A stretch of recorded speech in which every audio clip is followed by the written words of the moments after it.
menghentikan dakwaan bahawa Husam Musa meletakkan jawatan kerana perkelagahan pendapat berkaitan kepimpinannya. Dalam nyataannya, Muhammad Sabu berkata, Husam bersamanya sejak muda lagi, iaitu sejak keluar dari Universiti Malaysia sehinggalah bersama dengan PAS. Semalam, Indonesia Insight melaporkan Husam meletakkan jawatan sebagai naib presiden parti itu, tetapi masih kekal sebagai ketua amanah Kota Baru. Sumber juga membedakan Husam tidak berpuas hati dengan kepimpinan Muhammad atau lebih dikenali dengan Mak Sabu atas beberapa sebab.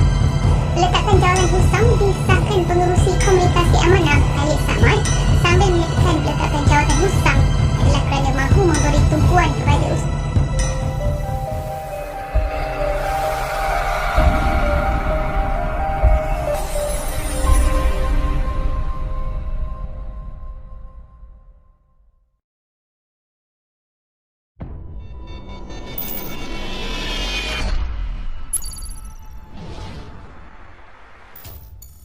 Apa yang sekarang ni duk sibuk atas media sosial, keluar muka depan sinar lagi kononnya amanah ni sedang bergolak. Tak habis-habis orang membuat andaian amanah ni sedang bergolak. Mungkin kerana dia nampak parti lain banyak bergolak lah kan. Maka dia rasa amanah pun mesti bergolak juga. Apa ni, tapi alhamdulillah sebenarnya tak ada masalah dalam amanah ya.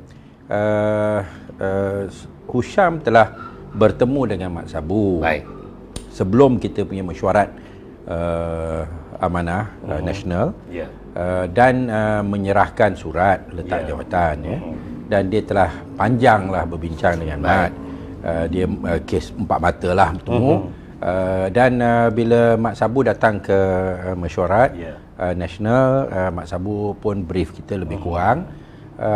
Pokoknya dia kata Husam nak tumpu kepada kawasan dia sendiri, iaitu Kota Baru, dan juga bantu di peringkat negeri ya, di Kelantan ya. Tetapi dari sudut peranan di peringkat nasional tu dia merasakan agak sukar oleh kerana dia berada di Kelantan yang mana kalau kita ingat balik tu apa ni, amanah pun baru, Pakatan Harapan pun baru, dan kita pakai lambang pun lambang keadilan, yang mana mungkin bagi orang di pantai timur mungkinlah ianya tidak sekukuh ataupun dilihat sekuat berbanding UMNO dengan PAS yang pada ketika itu diramalkan oleh beberapa orang bahawa BN akan menang ya, dan BN akan memerintah Kelantan dan juga Terengganu ya. Maka ramai yang nak elak itu daripada itu berlaku, mereka menyokong PAS ya. Akhirnya PAS yang menang,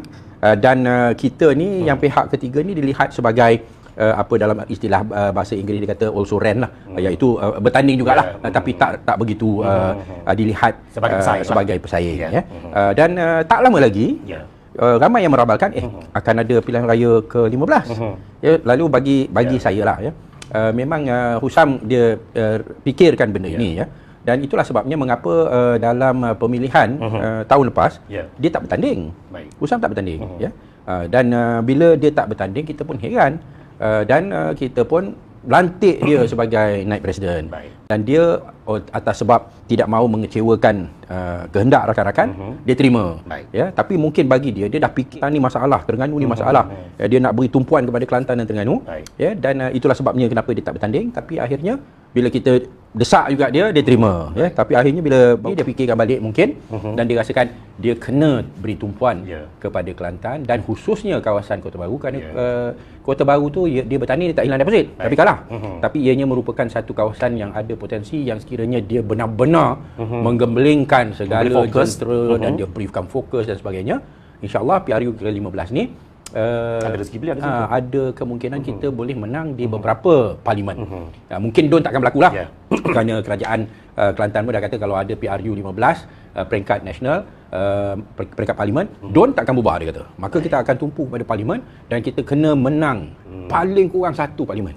Ya, dan saya rasa itulah hasrat yang disampaikan oleh Husam kepada Mat, dan memandangkan itu merupakan satu perkara yang kita pun inginkan anak ataupun kerusi sulung kita di negeri Kelantan, maka kita bersetuju ya untuk menerimanya. Tetapi jawatan kuasa nasional, pimpinan nasional membuat keputusan macam mana pun kita tak boleh benarkan Husam tidak berperanan di peringkat nasional.